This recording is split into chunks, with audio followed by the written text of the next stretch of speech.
Coach, looking back on what you guys did to Army on Saturday, all of it, when you add it all up, what pleased you the most about what you saw from your defense? Our style of play. I thought we played the brand of football that we aim to play week in and week out when we go out there. And obviously to be able to do it in the biggest game on the biggest stage, that's what I was most pleased about. I thought we played really hard and we played with great fundamentals. And so, we talk about our eat is our foundation, our effort, our attitude, our toughness, and then our pillars that lift us up to our goals are our fundamentals. And I was really pleased with those two things, even more watching the tape afterwards. It seems like when this defense is at the top of its game, it's truly attacking and making the offense really go back on their heels. Is that true? Yeah, I think that's probably the big thing for every defense, is you want to solve your problems with aggression, and I think that's obviously a constant battle in the game of football is who's imposing their will and putting the other side on their heels, and I think for us, it's critical for us to be able to be guys that can play downhill and can play aggressive football. So I think you're spot on, Scott. What is it like for you and your defensive unit to play like you did in that game and then to bond as a brotherhood, not only on the field, but in the locker room for that kind of 1 hour, hour and a half? What is that like? There is nothing like it in my professional career. I mean, it is just pure joy, jubilation, relief. It's really special. My kids are down on the field with me after the game. My wife's down on the field with me after the game. And we're sitting in the back while they're singing. And I said, as it ended, I told them, I said, this is the best part right here, girls, is watching the midshipmen run over and sing second and jump up into the stands and everything like that. And that's really when it starts to hit you a little bit, is all the work that these guys have put in for so long. And then to just see the absolute joy on their face from all their hard work, everything that they've sacrificed, and to be able to go up there and celebrate it with the brigade and with their teammates. It's extremely special, and I don't know if I can articulate it well enough in words, how much it means to us, our program, and everyone involved here. Victory is produced and shared by all, my man. And what does it mean now to have this team moving into the Armed Forces Bowl as one in this day and age of college football, with the goal of finishing off the season and becoming only the sixth team in the history of Navy football to have double-digit wins? Yeah, this is a tremendous challenge. It's awesome. It's a great opportunity for us to play against a extremely talented football team and obviously a storied program in Oklahoma. And I think it's something that our guys are obviously looking forward to doing. Thanks, Coach. Thanks, Scott. Joe Miller. Hey, Coach, I was looking at the numbers. 31 from your starting three defensive linemen, 31 tackles, 2 tackles for loss, a forced fumble, 1 quarterback hurry. Can you play much better than what they did on Saturday? They had front three. I mean, against one of the, obviously, before the game, awarded as the best offensive line in the country. How good were they from your perspective on Saturday? I thought the defensive line was phenomenal. I was really excited about the opportunity to go against those guys. Thought that their offensive line was excellent and very deserving of that award. But as a competitor, you always want to go up against the best. And I think our guys, didn't rise to the occasion. You fall to the level of your training, and they've been practicing and getting better and improving week in and week out. And it's a testament to each one of those guys individually, and it's a testament to Coach Hall collectively in the work that he's done with those guys. And I thought they played excellent fundamental football. I thought that they rose to they didn't rise to the occasion, but they rose to the challenge. That's for sure. But the production at those positions is something unlike that I've seen here that I can remember at least. Down the stretch One here. thing, Joe, you did leave out 29 yards rushing as well by the D-line. Yeah, sorry, yes. Pretty sweet there. Rumbling, bumbling, stumbling, the big last half of this season, it seems to me, not that it was bad in the first half, but by any stretch of the imagination, but the run defense has really picked up its play here. Is there anything schematically you guys did, or it wasn't like you guys were giving up a ton of yards, but you go back Memphis, UAB, there was a couple games there where you gave up some yardage there, but down the back half of the season, it's been fantastic. Was there any changes there, or anything that you guys did, or anything specific to help those numbers out here down the stretch? Yeah, I think there's a couple tweaks here and there with scheme, with personnel, all that type of stuff. And obviously, early in the year when we gave up some of those games with rushing yardages, it was a little bit skewed, but it is what it is. When you're up big in games and you're playing a little bit different. I thought when we needed to stop the run, we were able to stop the run early in the year. What we weren't great at early in the year was a lot of quarterback scrambles in passing situations that really added to a lot of those yardages as well. Specifically the UAB game, I think the quarterback ran for 60 or 70 yards or something along those lines on designed pass plays where we're losing our rush points on the quarterback and things like that. That's something that obviously we need to get better at and improve at and things like that. But I just think it's a testament to these guys, their work ethic, the way they come to work every day. And as a coach, that's what you want. Like if we were a finished product week one, they want to need us. That's why they call you coach, is you got to run to it and try to find a way to improve and get better every week. And I think the staff did. I think the players were hungry for improvement. And make no mistake about it, we better take a huge jump forward getting ready for these guys because they are good. One of the things coaches always talk about, bowl season, you get that extra time, some extra practice. What are you looking forward to in this little extra time period that you guys have and sort of getting prepared for Oklahoma? Is it more developing some younger guys? What are you looking forward to in these extra practices? I think generally, Joe, it is like that. But with us playing the Army-Navy game so late, it's more like a bye week than a game week, to be totally honest with you. Like usually you get the 15 extra practices. You got several weeks to get those things in, and you can have some developmental practices and things like that.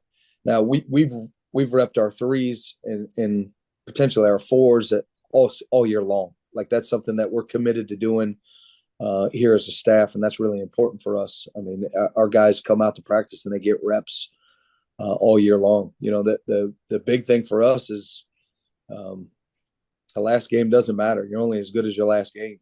So we've got to turn all our sights on Oklahoma and being the best that we possibly can be when we get to Texas. Thanks, Coach. Thank you. Eric Bailey from the Tulsa World. Coach, thanks for your time today.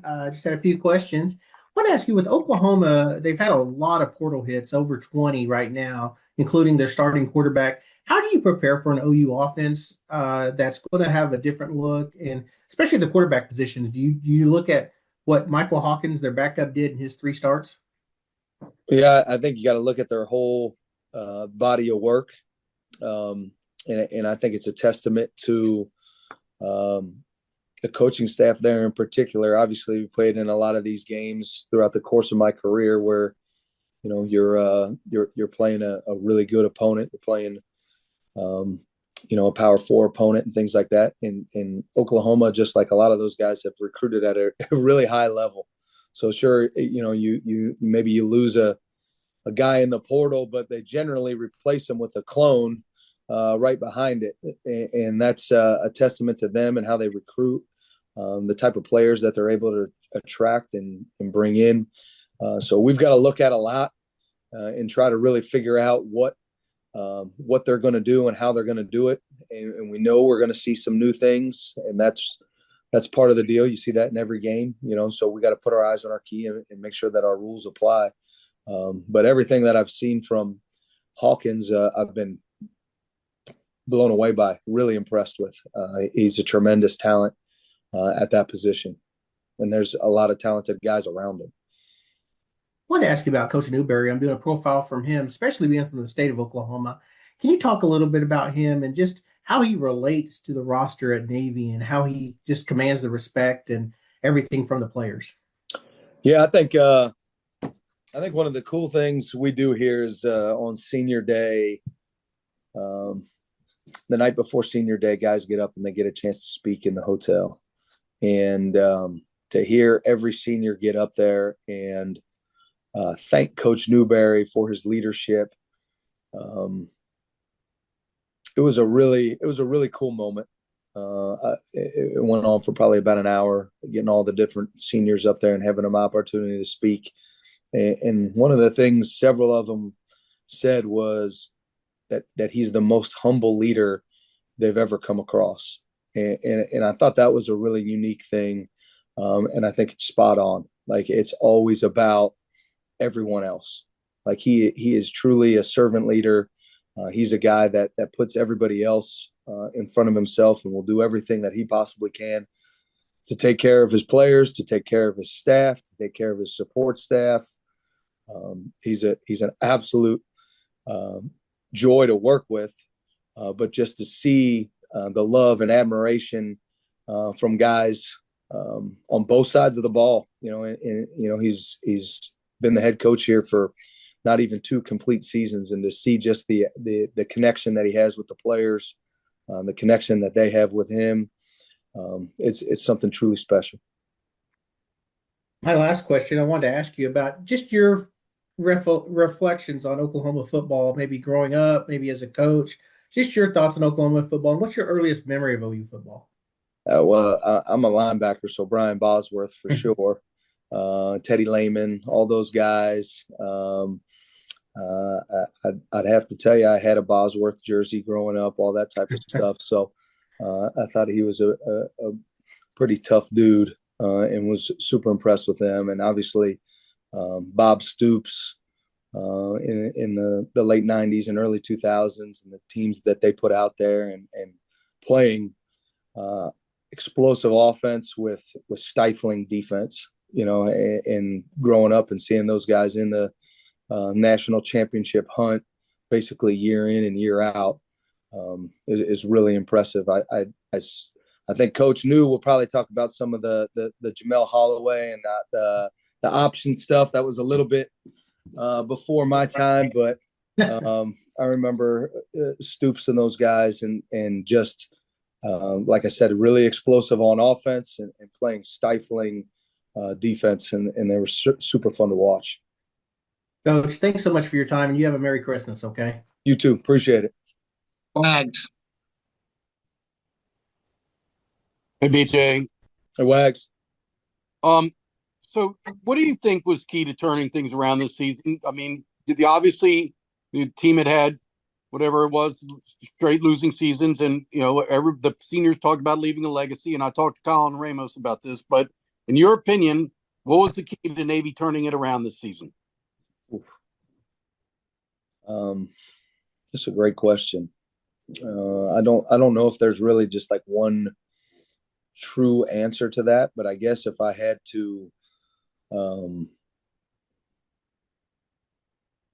really put it into one thing, I think the guys believed from January on that this was their time, that we've been knocking on the door for so long around here. Like, we would come in, the last few seasons on Monday and say it was this play or was that play, and there was a handful of plays that determined the outcome of the game, and we were on the other end of them. And I think they really believed to a man that this was our time.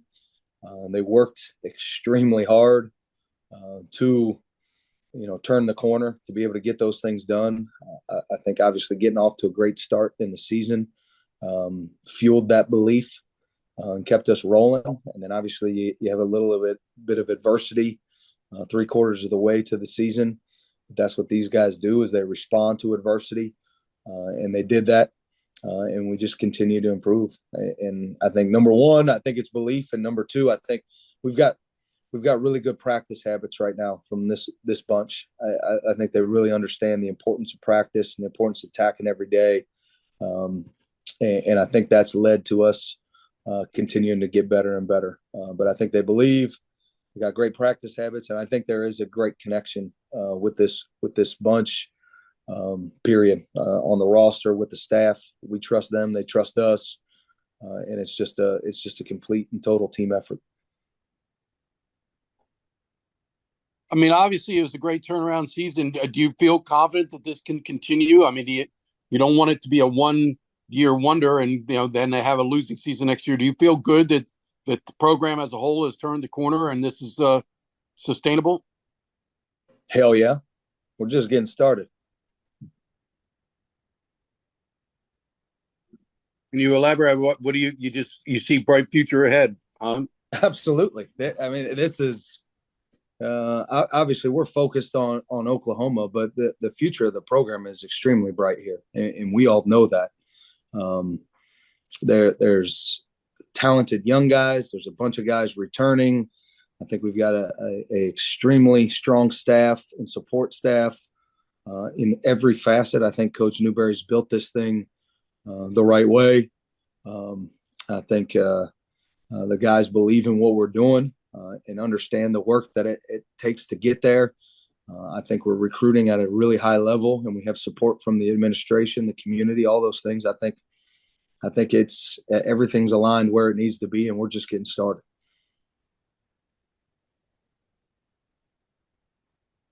You're losing a considerable number of key seniors on defense. Do you feel good about the underclass talent that's there? I certainly do. I think we've got a lot of talented young guys. I think the prep school is loaded with talented guys. I think we've got a lot of talented guys in this class, and we're going to continue to hunt and continue to recruit to try to bring in the best guys that we possibly can for this program. But I think we're on the way to really developing some depth that we have not had here in years past, and I think we're going to continue to get better at that and be able to just not rebuild but reload. Thank you. Thanks, Wax. I got one, Coach. A lot was made on about Landon Robinson's fake punt, and obviously why. But I think a lot of people missed that he did actually lose it at the end, and Colin Ramos was there to fall on it and recover the fumble. Did that play kind of epitomize this team playing to the whistle all the way? I mean, Ramos, I know you guys expect Ramos to be there, but a lot of players would not be. You're spot on, Strauss, and Coach Newberry showed that clip to the team, and no one's shocked that 44 did that, because that's what 44 does all day, every day. I mean, you go out to practice here in a couple hours, and you'll watch every play of a period, and you'll see him pursue the football with his hair on fire. That's how he plays every play. So he obviously was Johnny on the spot right there, and that was a huge play, if not the biggest play in the football game. It was enormous. But that's to anybody else, they probably nice job recovering the football. To everybody here, they know that's who he is all day, every day. That's how he plays. Is like every play is going to be his last, and that's what makes him so special. Thank you, Scott Wyckoff. Yeah, Coach, what's the secret sauce of Coach Jarek and Baha that they're able to develop these defensive linemen, a true developmental position where I think you've got the best one you've seen, and then the next one comes along behind them. Yeah, I think Coach Hall, Coach Va, they do it. Number one, they have great relationships with their guys, and the guys have confidence and trust in everything that Coach Hall and Coach Va are teaching them to be able to get done on the field. And I think that's where it all stems from, is the confidence and trust that they have in him, and the belief that he's going to do everything in his power to teach them how to be better. And that's ultimately what you want as a player, is you want a coach that is going to teach you how to be better, not just, playing a 3 technique or playing a shade or anything like that, but just how can you improve and be the best version of yourself. And that's what Coach Hall does for everybody around here, and Coach Va as well, but he does that especially for the defensive line. So I think that's a room that's very well connected, as I alluded to earlier with Wags' question about what's been part of the difference. I think there's a lot of belief, but that confidence and trust piece of it is exponential, and especially in that D-wall room. And how special is it for Coach Hall? I mean, oftentimes coaches are maybe the second guy on the depth chart throughout their career, or a guy maybe breaks into the lineup. But I mean, he was a star player, and he's been able to transform that into being able to relate to players that he's developing. How unique is that? Yeah, I think whenever you have the ability to talk to the guys about being specifically in that spot at some point, and they know that obviously he was a star player at NC State. They know the type of player that he was, the type of production that he was able to get done. So I think he's able to draw on those past experiences and be able to connect with them. But I think there's obviously a level of respect because of those past experiences. And I think there's a level of respect because he's a big man when he walks in the room, and people know better to mess with big people. So he's got a command and a presence about him as soon as he walks through the doors. But he's able to connect with those guys at an extremely high level, Scott. And I could not be more grateful for the work that he does on our staff, the work that he does with the defensive line. These guys will tell you, like, I love getting the other coaches up there to talk to the whole defense, and I think the whole defense loves when it's Coach Hall's turn to get up there and rile the whole troops up, because he's going to get them going. Will Coach Newberry put locks on the office doors at Rickett Hall when you guys are on this little break, or will you guys be able to sneak in a little bit? I'm sure we'll be able to get in here and get a little bit of work done. We got a tremendous challenge ahead of us, and we know we all got to make sure our T's are crossed, our I's are dotted, and we got work to do. But at the same time, we'll have a good balance with getting an opportunity to see our family and kids maybe a little bit more than we have throughout the rest of the season. Thanks a lot. Enjoy it. Thanks. Appreciate it, Scott. Appreciate all your hard work. Joe Miller.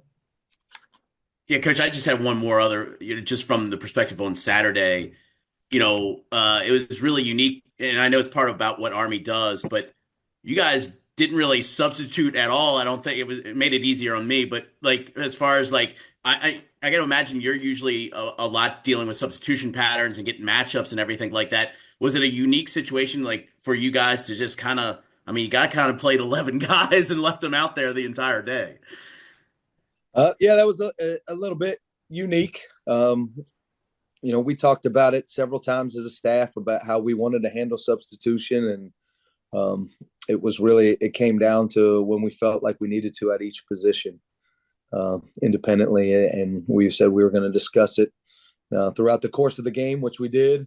And there was a couple times where we thought about potentially getting this guy or that guy in, and didn't really end up having to do so. And I think it's a testament for our guys to be able to get off the field in critical situations. Would I like to get off the field a few times more, to be honest with you?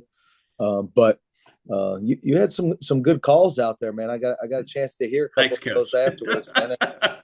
Some good stuff. Appreciate it. Oh, one other thing too, because I think going back, it was 5 years since you turned him over in an Army Navy game. You got three. How big was that first one though by Deshaun? Kind of after you guys had gotten the early lead and sort of was able to make a play there. How important was that first interception by Deshaun? Yeah, it was a critical play in the football game. I mean, it was eerily similar to the Air Force game too. So both the CIC games we were up 7-0, and both the second offensive possession of the game for the opposing team, he came up with a big interception to put us on the plus side of the field to take a 14-0 lead. So in both games to have those things happen are critical, and going to be more proud of him. I thought we had a good solid pass rush on that play. He had guys converging on both sides, so he wasn't really able to step into the throw and get a ton on it. And Deshaun's a converted offensive player, man. He's got great ball skills. So if there's anything right around him, he's going to have a good chance to come down with it, and we expect that from him. And he's been a big time playmaker for us since he came over here on defense, and he just consistently does his job at a really high level.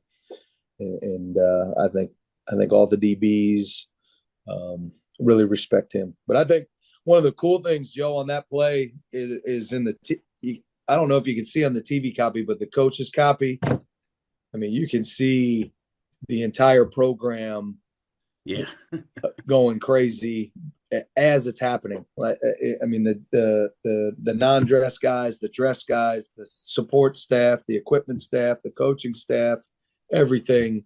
We talk about victory is produced and shared by all, and everybody's got a job on game day, and it's to be involved in the game. And I think it was just a beautiful thing, and it was a huge play in the football game. Thanks, Coach, and Merry Christmas. Happy holidays. Likewise. Thanks, Joe. Joe had 2 calls on CBS that they aired. Yeah, buddy. Nice. Eric Bailey.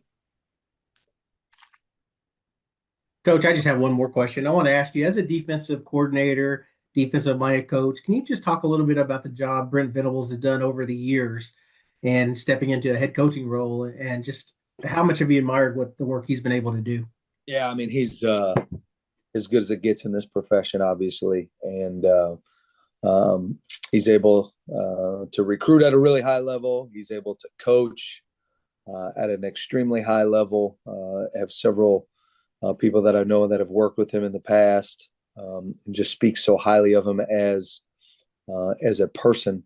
And I think that's probably the number one thing.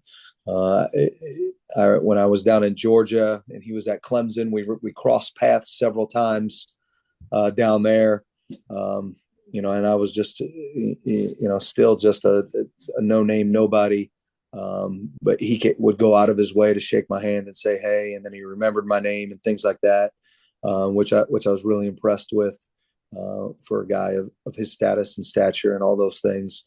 But just a extremely good football coach, but an even higher character person. Coach, thanks again for your time today. Thanks, Eric. Guys, we have 6.5 minutes. You're up. PJ, Oklahoma has struggled offensively this season. They rank 121st nationally in total yards. Reading some of the stories about them, that's kind of been the issue this season for them. But I mean, obviously they have big time talent. I don't necessarily see that on film. I don't know. I know the statistics may say that type of stuff, but I don't see that on film. I mean, I see a ton of explosive plays. I see a lot of talent. I see an offensive line, running backs, receivers. Obviously the quarterback, the freshman quarterback that played, when he goes out there, he's